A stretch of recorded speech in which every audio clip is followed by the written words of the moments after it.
This conference will now be recorded. All right, I'm all good to go. Thank you, Amelia, for the overview. If anyone encounters technical difficulties, you can reach out to Amelia through the chat box. Hi again, my name is Laura Costantini, and I'm a reference librarian at Hickory Corner. Welcome to this evening's program.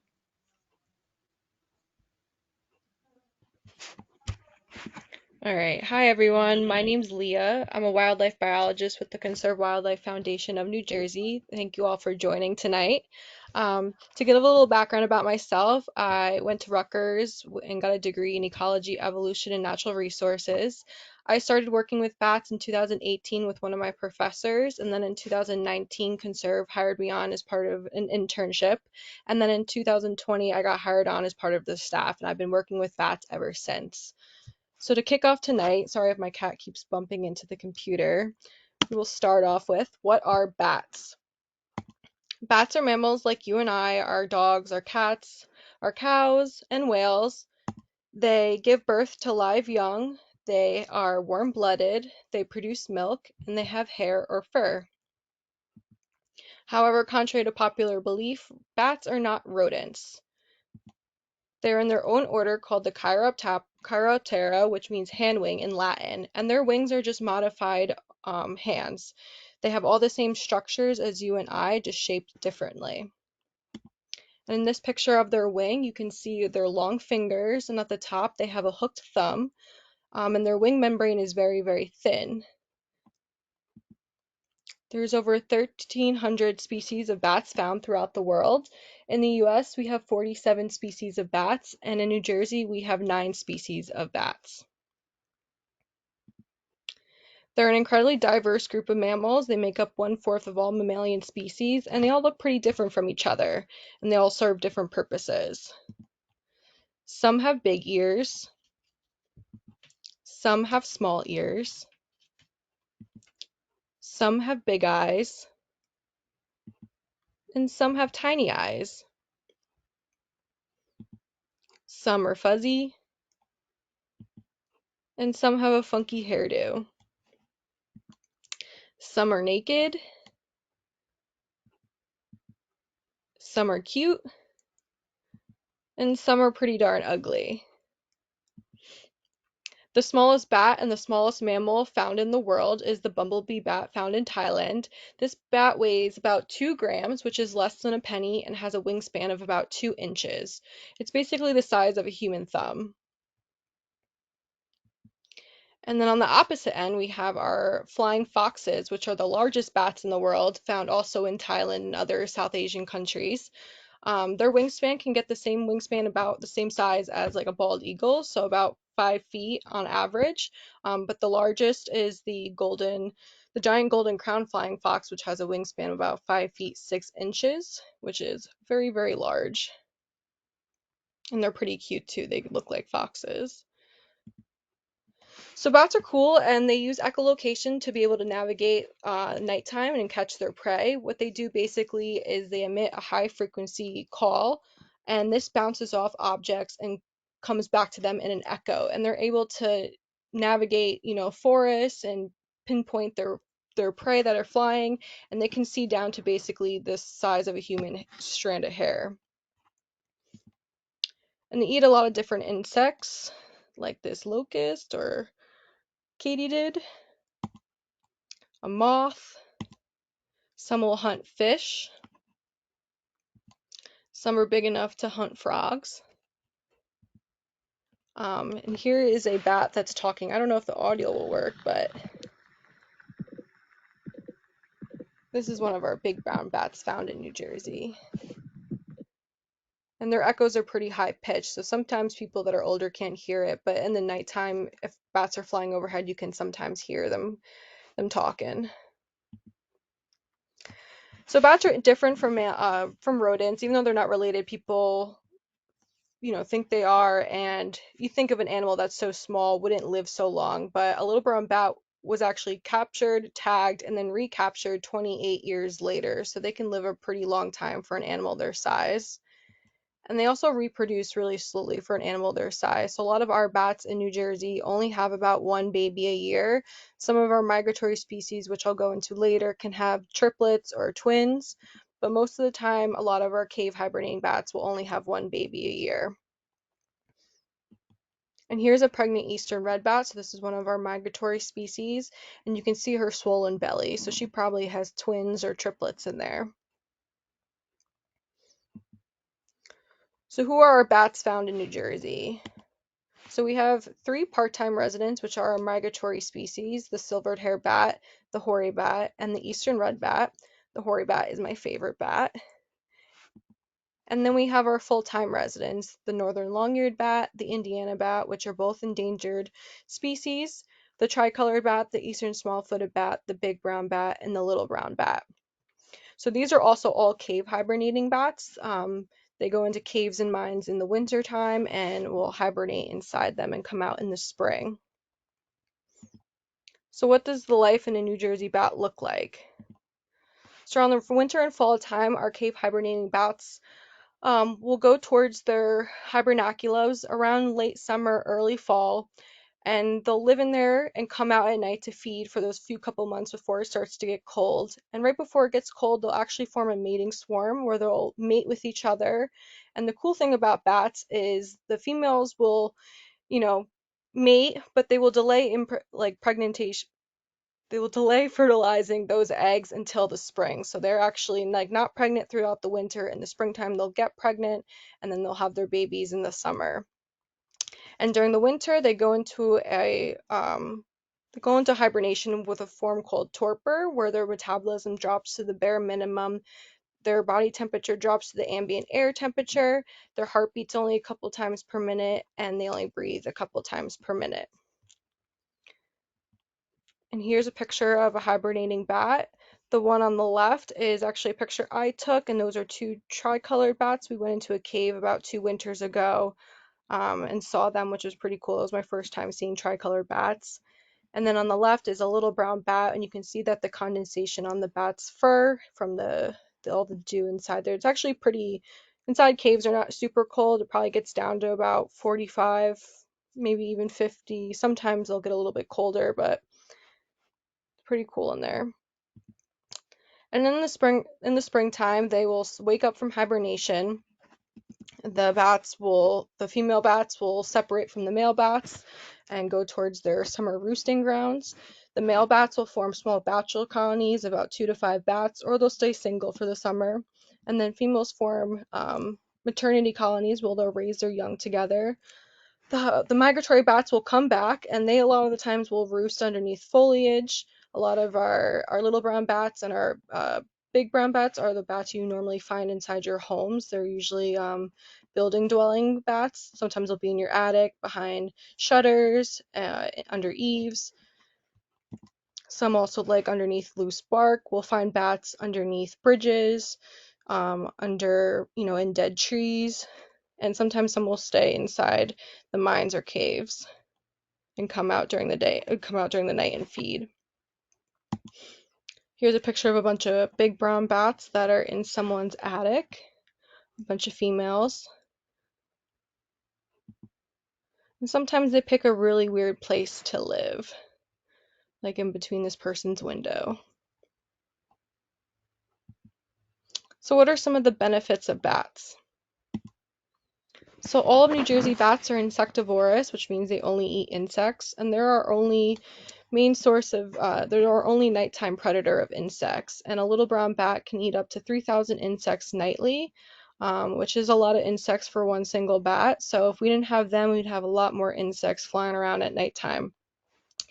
They also, eat a lot of agricultural pests, so it saves the agricultural industry billions of dollars a year from having to not spray as many pesticides.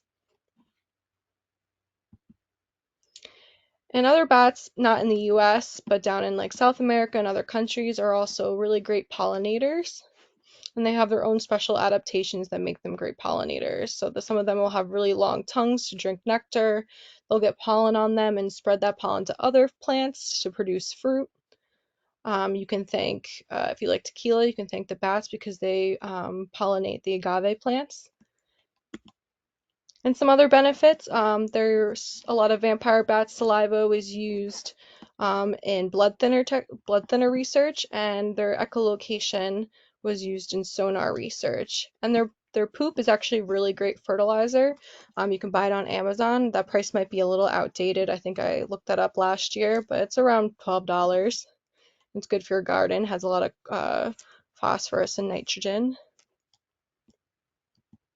So what are some myths and misconceptions about bats? Bats are not blind. They can see just as well as you and I, like I said before, but they use echolocation to fly at night because their eyesight is not great. They don't attack humans and they won't become entangled in your hair. I think this comes from an old wives' tale, and I like to think that if you're outside at night, you're usually in front of a light source and there's a lot of insects flying around, so a lot of the times bats are coming down and getting an easy meal, and they're also curious creatures, so they just kind of want to check you out and see what you're doing. This person put that bat in their hair, did not fly in.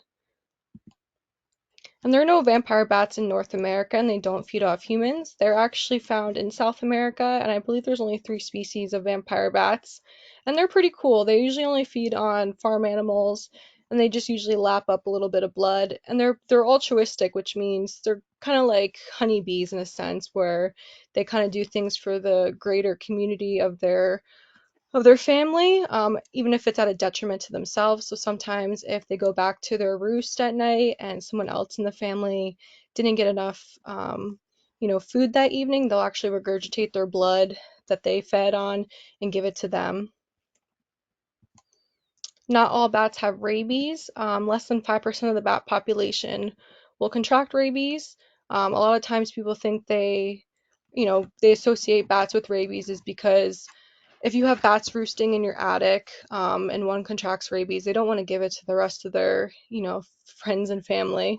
So they kind of go away and come into your living quarters to get away from their friends and family, and they end up being lethargic. You pick that up, or it's flying around. You don't know if it got bit, and you'll send it off to get tested. But not many of them have rabies. And backguano is not deadly. I wouldn't suggest, picking it up like this person, but if you have backguano in your attic and you want to get rid of it, you can spritz it with some water and, sweep it up, but it's not going to cause you any real harm. So what are some threats to bats?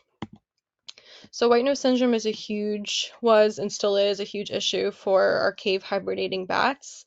It is a fungal disease that attacks their wing membrane and around their nose. And what it does basically is it wakes them up way more frequently during hibernation, which causes them to use up their fat storages, and they end up basically starving to death.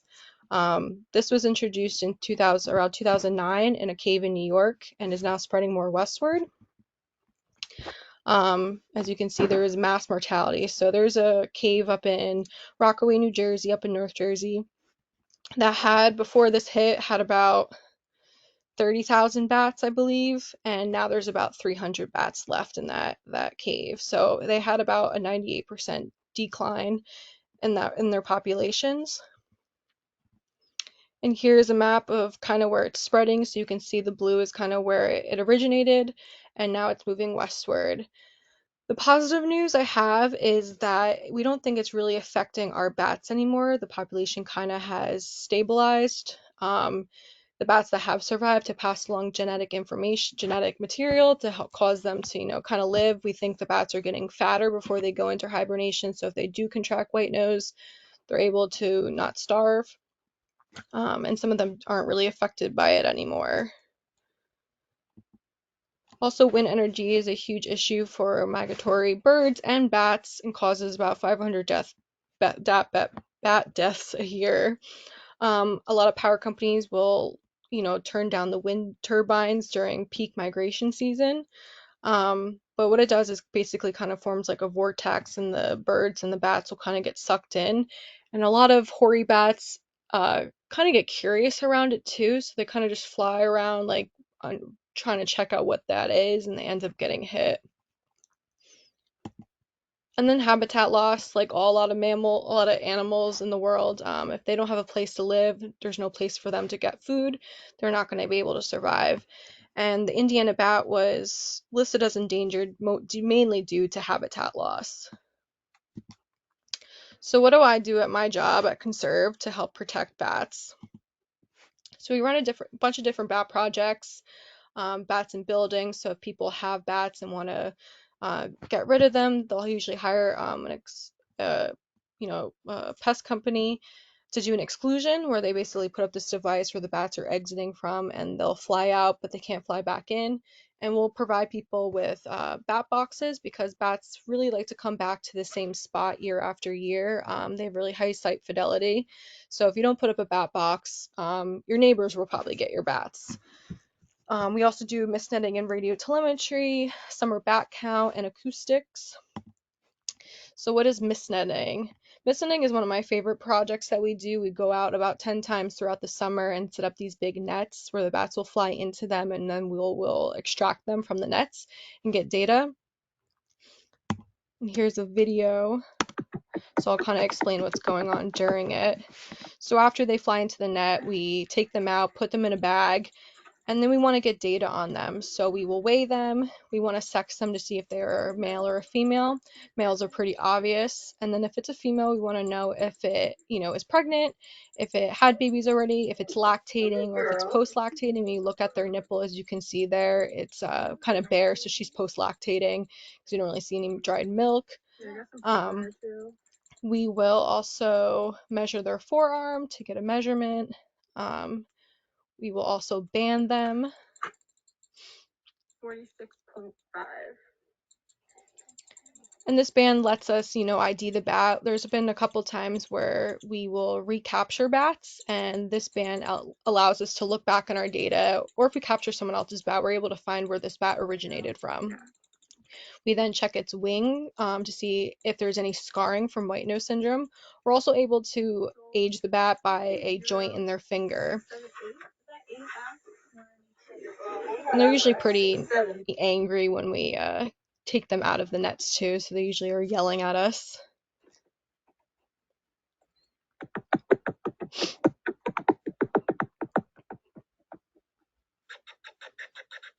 And that's just acoustic detector.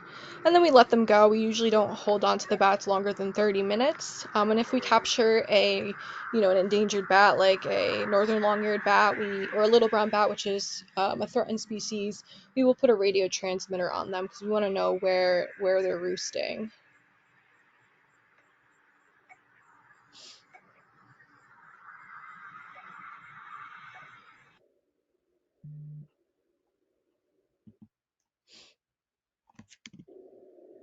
And here's just a slow-mo of me releasing a bat.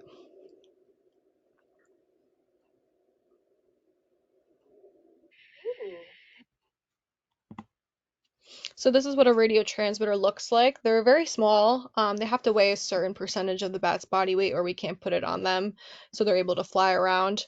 And then the picture on my right is where we captured a northern long-eared about in 2022, and we radio tracked it back to this swamp, and they were about 20-ish bats roosting in one of the dead trees.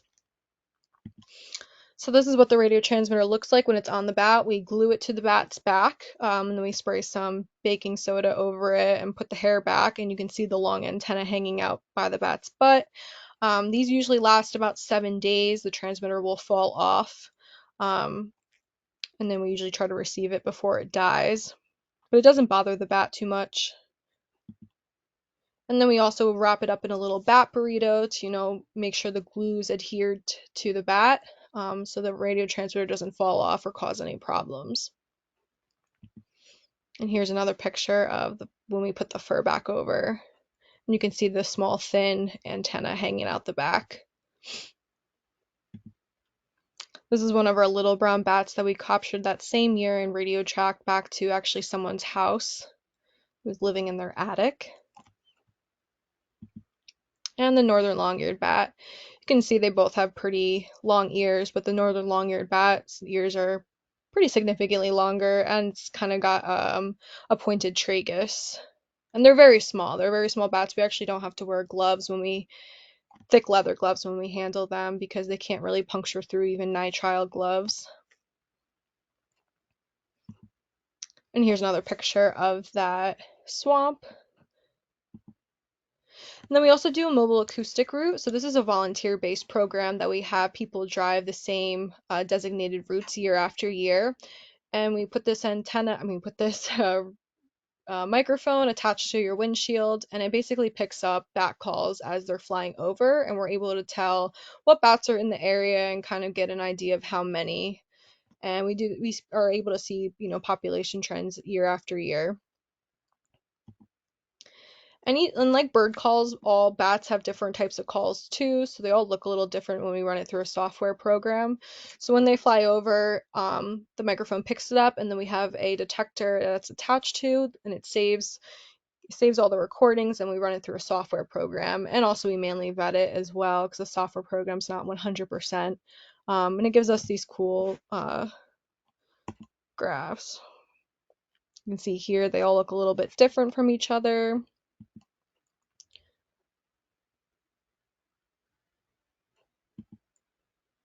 I don't know if you guys will be able to hear this.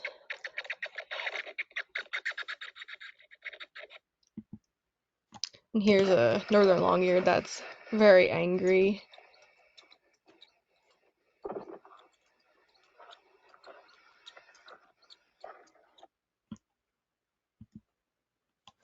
So we also do a couple of different surveys. So like I mentioned earlier, we do hibernation surveys. So every couple of years we'll go into the save mines and caves and see how many bats are roosting in them. We also do maternity banding. So sometimes when we have a little brown colony that we know of, we want to band them all at the same time. So we basically put up this little contraption that has all the bats basically flow into one spot, and we're able to extract them and process them really quickly and let them go. We also do bridge surveys. A lot of DOT bridges are getting redone, and before they do construction on them, we want to make sure that there's no bats roosting in those areas so they're not disturbed. And if there are bats roosting, they hold off on the construction until the bats leave for in the fall.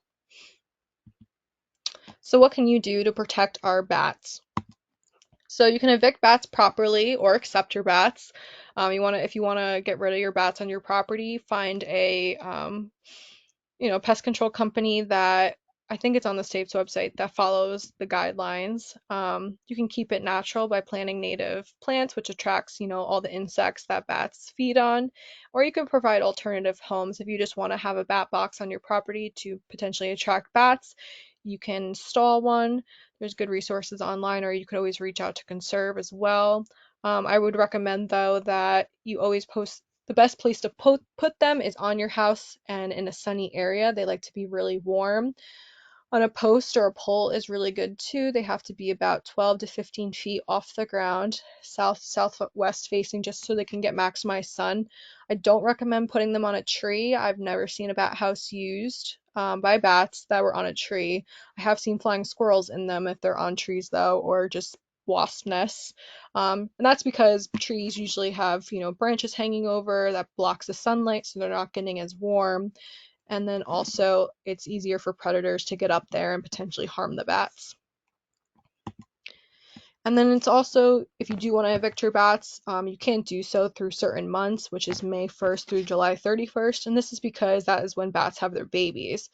And if you were to get them evicted during that time, the moms would fly out, they leave their babies behind at night, and they usually come back multiple times. But if they're, trying to come back and you have an exclusion done, they can't get back in, and those babies basically starve and then die. And it's also illegal for anyone to harm or hurt a bat.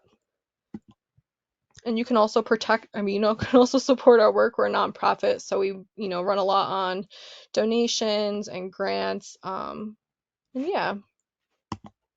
Thank you so much. Does anyone have any questions?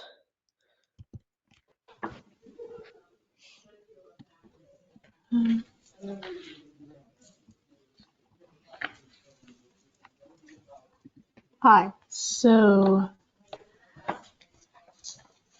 real quick before I start reading off the questions, there's a few upcoming events that we're sharing.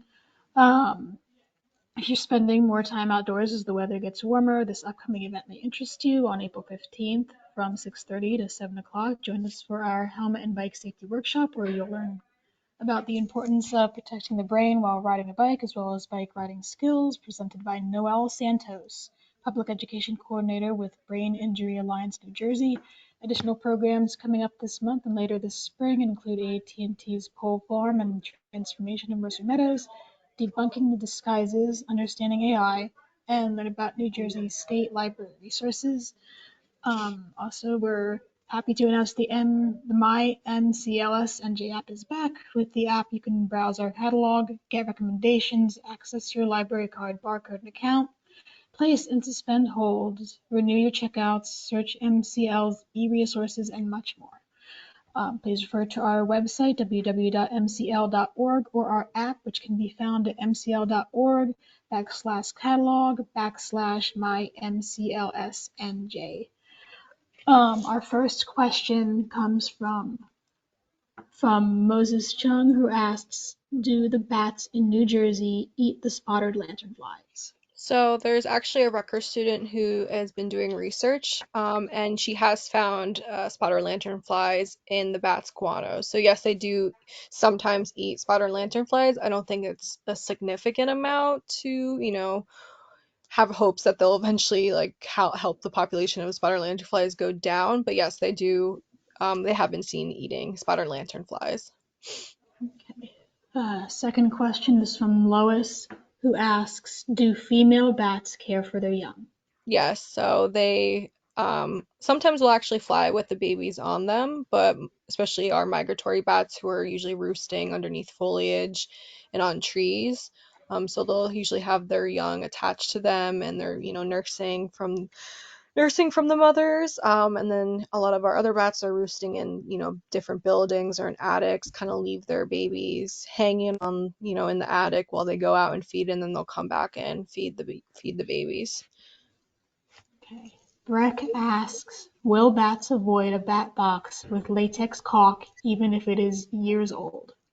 No, I've actually feel like bats like older bat boxes. I've had people install newer bat boxes next to like older bat boxes, and the bats seem to just really like sometimes the older. They're more gritty and easier to kind of latch onto, so I don't think that would be an issue.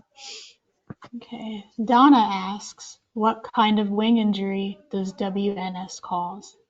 So it actually will cause scarring and sometimes actually cause holes in their wings. So that's kind of what we're looking for. Sometimes we will actually capture bats that have holes in their wings. They're not usually too big, but those wings will heal eventually and form a scar. So like a really, white nose syndrome infected bat will have like their wing will look really scarred up, but they do heal.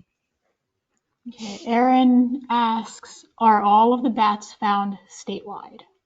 Yeah, certain bats are more found in, certain areas. More wooded areas will probably have like the northern long-eared bats and the little brown bats, and just because they're more cluster feeders, they like to be in dense forests. Your big brown bats, your eastern red bats, you kind of find everywhere. Same with the hoary bats. But yeah, you can basically find any bat species found anywhere in New Jersey.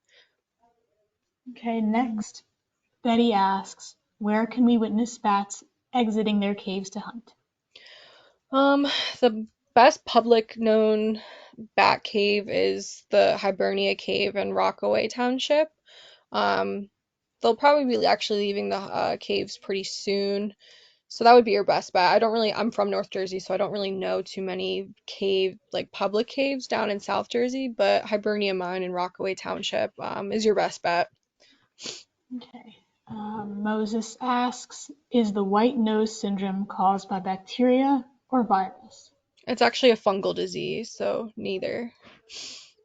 Okay. And Sherry asks, there has been a decline of brown bats. Is the threat for them no longer an issue?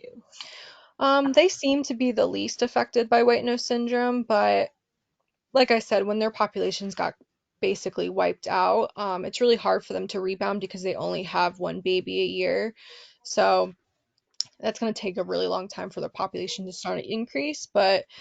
Um, but yeah, that's pretty much my answer. Okay. And Pat asks, can a wildlife camera motion sensor capture them? Yes, if you know where bats are roosting and you want to put one out, there's actually, a couple cool studies out there that use, different even AI generated software to, even count the bats as they're exiting. I don't know off the top of my head what they're called, but yeah, you can definitely use a motion sensor to capture them. If you put it in the right position and, have some light source, you don't want to put a light source on where they're exactly exiting, but kind of directly away. And even they usually exit around sunset, so you can kind of get, the background will be lighter and you can see them fly. Okay, and Dee asks, do they bite when you catch them? Yeah, so that's why we wear leather gloves. If you ever have bats in your house and any wildlife, you always want to wear thick gloves. Um, they can't bite through the gloves. The big brown bats and like the hoary bats have, kind of a stronger bite, so they won't break through, but you can feel them biting through the glove themselves. It doesn't really hurt. Um, but the smaller bats, we usually can just wear nitrile gloves. They can't pierce through that because their teeth are so small. Okay. Moses asks, the New Jersey bats do not harbor pathogenic viruses? I'm not too sure. I know bats are really incredible creatures where they actually can have a bunch of different viruses, but not really affect them, just because their metabolism is just so great. They're really not going to give you anything, I don't think. There's really never been a case in New Jersey, I don't think. Rabies is your only real worry, and I wouldn't really worry about it just because, barely any of them even have it. Um, but yeah, rabies is probably your worst worst thing you would probably get from them. But I wouldn't go around trying to touch them in general. Okay. I don't see any additional questions, but I do want to thank everyone for attending tonight's program as we observe National Wildlife Week. We would like to thank Conserve Wildlife Foundation biologist Leah Wells for joining us this evening.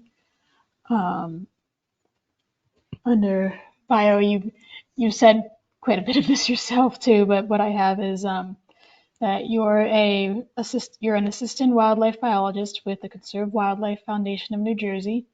Um, Leah works on bat research and conservation projects. As the coordinator of one of their projects, the Summer Bat Count, she is responsible for engaging our citizen science volunteers to conduct bat counts at sites where bats are known to be roosting. She also works on other bat-related projects such as mist netting and radio tracking, bats in buildings, and mobile acoustic surveys. Leah earned her Bachelor of Science in Ecology, Evolution, and Natural Resources from Rutgers University. Um, Thank you again for attending, everyone, and thank you, Leah Wells, for sharing your time and talents with us this evening. If you have any follow-up questions, please email the library and we can pass them along to the presenter. You will receive an email follow-up with additional resources or answers to your questions. Thank Have you, a everyone. wonderful, you're welcome. Have a wonderful evening, and we hope to see you at some of our upcoming programs.